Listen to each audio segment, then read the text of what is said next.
Hello my lovely students, कैसे हैं आप सब। सो बेटा, my self doctor Rupali Verma, your zoology teacher. और आज हम डिस्कस करने वाले हैं, जैसे कि आपको दिख रहा है, question discussion of chapter human health and diseases, जिसमें हम क्या करेंगे, आप मेनली प्रीवियस ईयर क्वेश्चंस भी करेंगे, साथ में मैं आपको स्टेटमेंट बेस्ड क्वेश्चन कराऊंगी, और साथ में बेटा हम क्या करने वाले हैं, असर्शन रीजन टाइप क्वेश्चन करेंगे। ठीक है, so without wasting time let's start today session. तो बेटा आपका फर्स्ट क्वेश्चन है, तो the first question is match list 1 with list 2। बेटा हमें यहाँ दो लिस्ट दी है, बेसिकली हमें यहाँ पर डिजीज दी है और यहाँ पर उसके कॉजेटिव एजेंट दिए, और हमें बताना है कि कौन सा करेक्ट मैचिंग है। सबसे पहले अगर हम फिलैरिसिस की बात करें, दैट इज एलिफेंटियासिस, उसको कौन कॉज करता है? It is caused by Wuchereria bancrofti. So A का होना चाहिए बेटा ऑप्शन नंबर 3। अब यहाँ देखिए ए का 3 किस में है? लास्ट में। अगर आप देखोगे ए का 3 और कहीं नहीं है, तो आंसर तो आपको यही मिल गया आपको, बट फिर भी हम देखते हैं। देन अमीबियासिस, अमीबियासिस कौन कॉज करता है बेटा? Entamoeba histolytica, entamoeba histolytica, that is option 4। ठीक है, सो ये हो गया बी का 4। क्लियर। नेक्स्ट है बेटा pneumonia. Pneumonia is caused by Haemophilus influenzae, और एक आपको पता ही है कौन से वाला होता है, दूसरा streptococcus pneumoniae. So pneumonia is caused by haemophilus influenza. ठीक है। Then ringworm, ringworm is caused by trichophyton. मैंने आपको 3 लिखवाए थे, ट्राइकोफाइटोन, एपिडर्मोफाइटोन एंड माइक्रोस्पोरम। तो इसमें हमें आंसर कौन सा हो जाएगा? ट्राइकोफाइटोन। मींस ऑप्शन नंबर 4 जो है, 4 कह लो या डी कह लो, ऑप्शन नंबर डी जो है that is your correct answer. Clear. चलिए नेक्स्ट है बेटा यहाँ पर, the infectious stage of plasmodium that enter the human body। 2020 का क्वेश्चन है। देखो बेटा बिल्कुल साफ चीज बताई थी, वो प्लाज्मोडियम की कौन सी स्टेज है जिस स्टेज में वो हमें इन्फेक्ट कर सकता है, एंड दैट इज स्पोरोजोइट। कौन सी होती है? Sporozoite. Means option number A will be the correct answer. Clear है। चलिए नेक्स्ट, नेक्स्ट है बेटा आपका assertion reason type question. Next one is the assertion reason type question. Assertion मैंने आपको बताया था, असर्शन क्या होता है? वो एक स्टेटमेंट जो आपको एक क्वेश्चन की तरह लेनी है, और फिर आपको उसका रीजन देखना है कि क्या वो ठीक है या नहीं है, उससे रिलेटेड है भी या नहीं है। तो here the assertion is in malaria, अच्छे से देखना, a person experiences chills and high fever recurring every 3 to 4 days। हमने बहुत अच्छे से किया था। मलेरिया के अंदर हर तीसरे से चौथे दिन जो है फीवर आता है, और इसका रीजन चलो हम खुद ढूंढते हैं। पहले इसका रीजन क्या था बेटा? Because there is rupture of RBCs, blood cells, and they releases. जब वो रप्चर होता है वहां से क्या रिलीज होता है? हीमोजोइन ग्रैन्यूल्स, और हीमोजोइन ग्रैन्यूल्स की वजह से patient feels chills with fever. ठीक है, इन्होंने रीजन क्या दिया? This is caused by the release of haemozoin. Haemozoin तो ठीक है, with rupture of liver cell कह दिया बेटा। क्या लीवर सेल के रप्चर से होता है? नहीं भाई, आरबीसी के रप्चर से ही हीमोजोइन रिलीज होता है। Means assertion is correct but reason is not correct।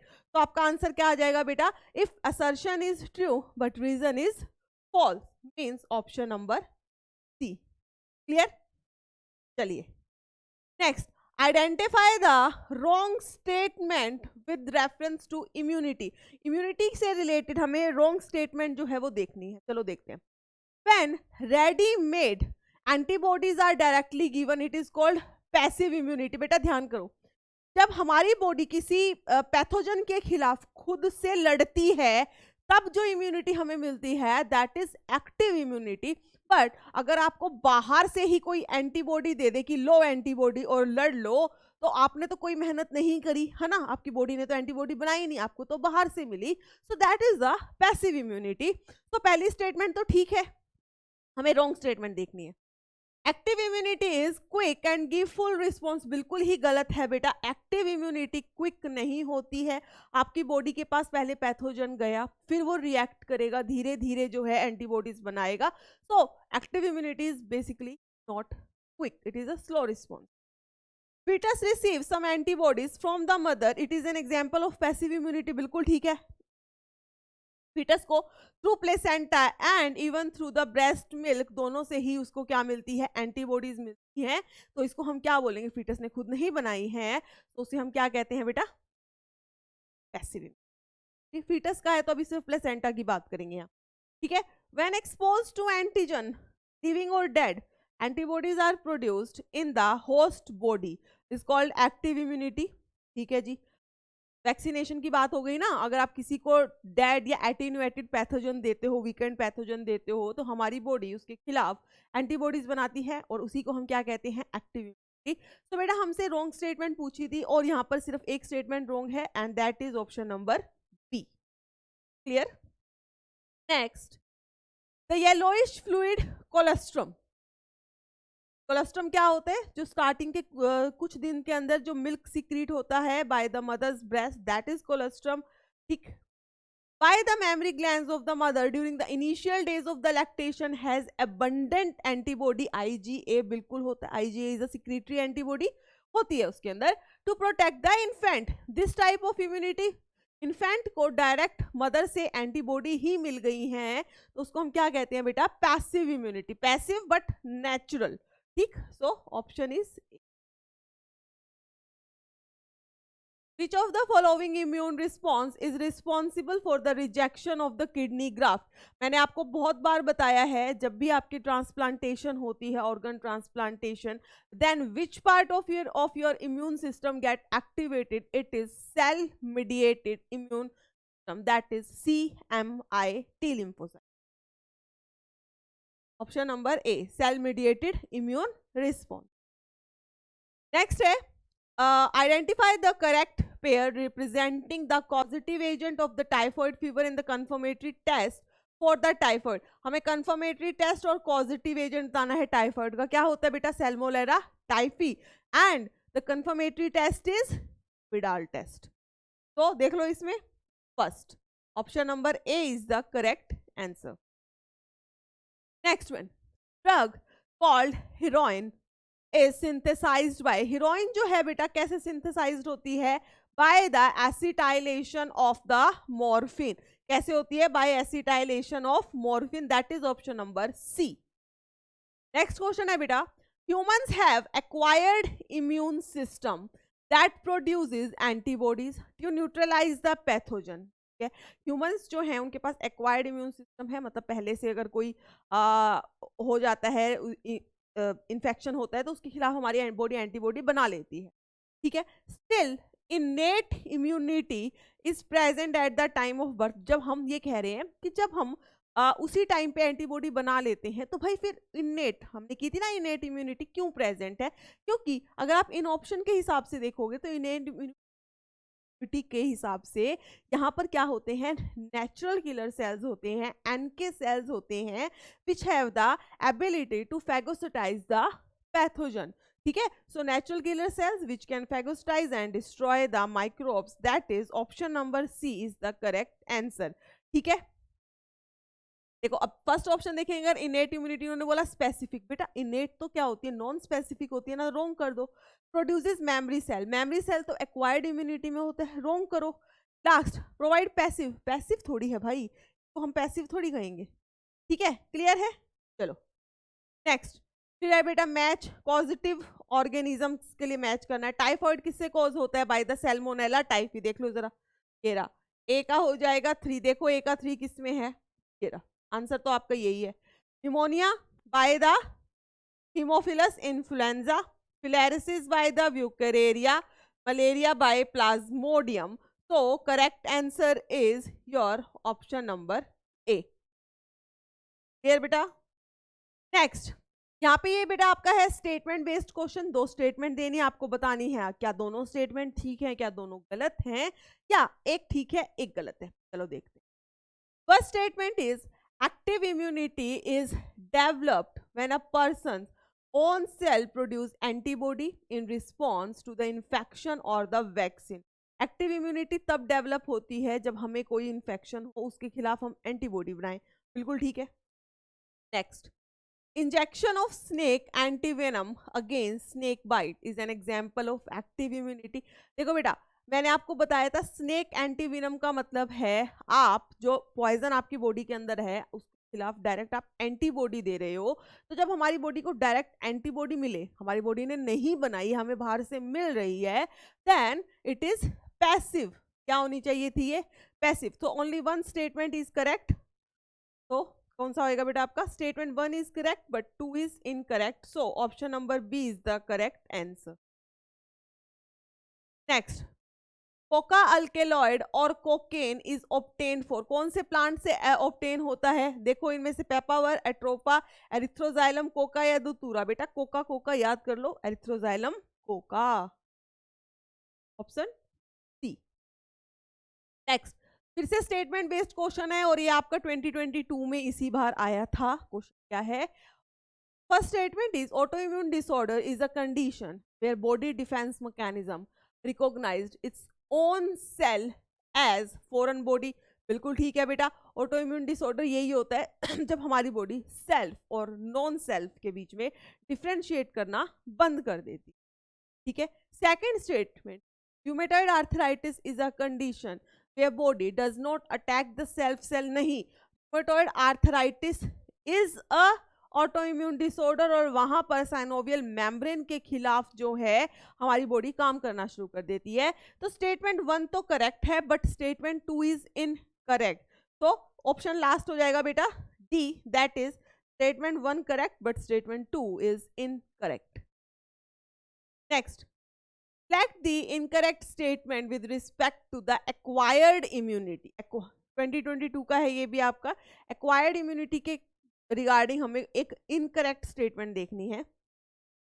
acquired immunity is non-specific type of defense present at the time of birth। देखो बेटा acquired एक तो बर्थ के टाइम पे प्रेजेंट ही नहीं होती, ऊपर से वो नॉन स्पेसिफिक नहीं होती, वो स्पेसिफिक होती है, ना ही वो बर्थ के टाइम पे होती है। तो ऑप्शन नंबर ए ही आपका वैसे तो आंसर होगा क्योंकि फर्स्ट स्टेटमेंट ही रॉन्ग हो गई। ठीक है, बट और भी देख लेते हैं। Primary response is produced when our body encounters a pathogen for the first time. बिल्कुल ठीक है बेटा, प्राइमरी रिस्पॉन्स तो तभी आता है। एमनेस्टिक मतलब कि secondary response is elicited on subsequent encounter with the same pathogen. ठीक है। Amnestic response is due to the memory of the first encounter, ये भी ठीक है। सो रॉन्ग स्टेटमेंट कौन सी है आपकी? Option number A. क्लियर? चलिए next, immunosuppressants they are administered to one patient or during organ transplantation to suppress। immunosuppressants हम किस लिए देते हैं? देखो ऑर्गन ट्रांसप्लांटेशन के टाइम पर कौन सी इम्यूनिटी एक्टिव होती है बेटा? Cell mediated. उसी को सप्रेस करने के लिए आपको ड्रग्स दी जाती हैं, दैट इज इम्यूनोसप्रेसेंट्स। मैंने आपको बताया था लाइक कॉर्टिकोस्टेरॉइड्स, है ना। तो आंसर क्या हो जाएगा आपका? Option number D. Clear? Next, यहाँ पे आपको दो स्टेटमेंट दिए हैं बेटा और हमें बताना है which statement correct and. so first is when an infected female anopheles mosquito bite it release gametocytes of plasmodium into the healthy person। जब हमें कोई मस्कीटो बाइट करता है तो हमें प्लाज्मोडियम की कौन सी स्टेज मिलती है? स्पोरोजाइट। उन्होंने क्या बोला? गैमेटोसाइट। गलत कर दो, बिल्कुल रॉन्ग स्टेज, है ना। चलो next, the female anopheles mosquito takes up sporozoite of plasmodium with blood meal from an infected person suffering the malaria। फिर से गलत, ये लेते हैं गैमेटोसाइट। तो मेल और फीमेल गैमेटोसाइट जो हमारी बॉडी में बन जाते हैं आरबीसीज में, ये अब जब मच्छर हमें काटता है तो हमारी ब्लड मिल के साथ वो ले जाते हैं, जब वो हमें काटते हैं तो हमें क्या देते हैं? स्पोरोजाइट। हमसे लेकर क्या जाते हैं? गैमेटोसाइट। इन्होंने उल्टा कर दिया तो दोनों ही स्टेटमेंट हो गई आपकी रॉन्ग। सो आंसर क्या हो जाएगा? Both statement 1 and 2 are incorrect, तो ऑप्शन डी इसमें करेक्ट होगा। ठीक है। Next, which part of the poppy plant is use to obtain smack. Poppy plant का कौन सा पार्ट आप यूज करते हो जिससे स्मैक ड्रग हमें मिलती है, ड्रग अब्यूज जिसे करते हैं लोग, that is flowers. A. Next, in which disease mosquito transmit pathogen which cause the chronic inflammation of the lymphatic vesicles। अगर आपको याद हो यूकेरिया बैनक्रॉफ्टी, ठीक है, जब ये आपके लिम्फेटिक सिस्टम में चला जाता है तो ये क्या करता है? स्लोली स्लोली आपके लोअर, मेनली लोअर लेग्स की लिम्फेटिक वेसिकल्स को ब्लॉक कर देता है और वहाँ पे लिम्फ इकट्ठा शुरू होना जाता है और आपके जो लोअर लेग्स हैं वो ऐसे हो जाते हैं, पूरे इतने स्वोलन हो जाते हैं, ठीक है, जिसे हम कहते हैं एलिफेंटियासिस और हाथी पांव, ठीक है। सो हम क्या बोलेंगे बेटा, elephantiasis, that is option number A. Next one, MALT, that is mucosa associated lymphoid tissue. It constitutes about what percentage of the lymphoid tissue in human body? MALT हमने अच्छे से किया था, कितना होता है बेटा, 50%। तो ऑप्शन नंबर नेक्स्ट है बेटा, which of the following set of disease is caused by bacteria? इनमें से कौन सी डिजीज जो है बैक्टीरिया से कॉज होती है? देखो, first cholera caused by the bacteria विब्रो खोल रहे, सिमिलरली टेटनस भी, ठीक है, क्लोस्ट्रीडियम टेटनाई से होती है, बैक्टीरिया है, ठीक है। टाइफॉइड तो ठीक है, बट स्मॉल पॉक्स तो वायरल डिजीज होगी, तो ये नहीं हो सकता ऑप्शन, हमसे बैक्टीरियल पूछा है। फिर इसके अंदर mumps again is a viral disease, नहीं हो सकती। यहाँ पर हर्पीस देख लो, ये नहीं हो सकती। तो आपका करेक्ट आंसर क्या हो जाएगा बेटा इसके अंदर, option A, both are caused by the bacteria. Next, which of the following is correct regarding the AIDS causative agent HIV? HIV के रिगार्डिंग 4 स्टेटमेंट दिए, हमें बताना है which one is correct। तो first, HIV is enveloped virus, ठीक है, protein coat होता है बाहर, containing 1 molecule of single stranded RNA, नहीं, इसके पास तो 2 molecules होते हैं, रॉन्ग करो, ठीक है। Then HIV is enveloped virus, ठीक है, contain 2 identical molecule of single stranded RNA, बिल्कुल ठीक, 2 molecule of reverse transcriptase, ये भी ठीक है। थर्ड देखते हैं बेटा, HIV is not enveloped virus, भाई enveloped है। HIV does not escape but attack the acquired immune system, ठीक है बेटा, ये तो बेसिकली आपके टी लिम्फोसाइट्स को अटैक करती है, ठीक है। तो आपको क्या बताना था इसमें, which is the correct statement कौन सी आ रही है आपकी इसमें, ऑप्शन, चलो, एस्थमा में be attributed to, asthma is a allergic reaction, कब होती है, जब भी आपको किसी चीज से एलर्जी हो, लाइक पोलन ग्रेन्स आपकी बॉडी में जाते हैं, आईजीई एंटीबॉडी रिलीज होती है, आईजीई एंटीबॉडी मास्ट सेल्स पे जाकर अटैच हो जाती है, that are called as the sensitised mast cell. अब अगर दोबारा से वो पोलन ग्रेन गई तो वो सेल्स क्या हैं, फट जाते हैं, and they release the histamine which causes the vasoconstriction. तो ठीक है, so allergic reaction of the mast cells in the lungs, that is option number A. Next, vasodilation, sorry, ठीक है, antivenom injection contains the preformed antibodies while polio drops that are administered into the body contain, polio drops जो है बेटा उनके पास क्या होता है, attenuated weekend pathogens होता है, क्या होता है, वीकेंड पैथोजन, हल्का सा पैथोजन जो आपको डिजीज नहीं कर सकता है बट आपकी बॉडी को इंड्यूस कर सकता है कि वो मेमोरी सेल्स बना ले, एंड बना ले। नेक्स्ट, फिर हमें स्टेटमेंट बेस्ड क्वेश्चन है बेटा, 2 स्टेटमेंट दी है, स्टेटमेंट 1 एंड स्टेटमेंट 2। तो स्टेटमेंट 1 क्या कहती है, malignant tumour normally remain confined to the original position, पहली बात तो यही गलत होगी, मैलिग्नेंट ट्यूमर कन्फाइंड नहीं रहते, दे मेटास्टाइज, वो दूसरी जगह पर चले जाते हैं, तो ये तो गलत हो गई। Next, cancer arising from the epithelial tissue, खुद बताओ जो एपिथेलियल टिश्यू से कैंसर होता है उसको क्या कहते हैं, कार्सिनोमा, ये क्या कह रहे हैं, सार्कोमा, गलत। So both statements are incorrect.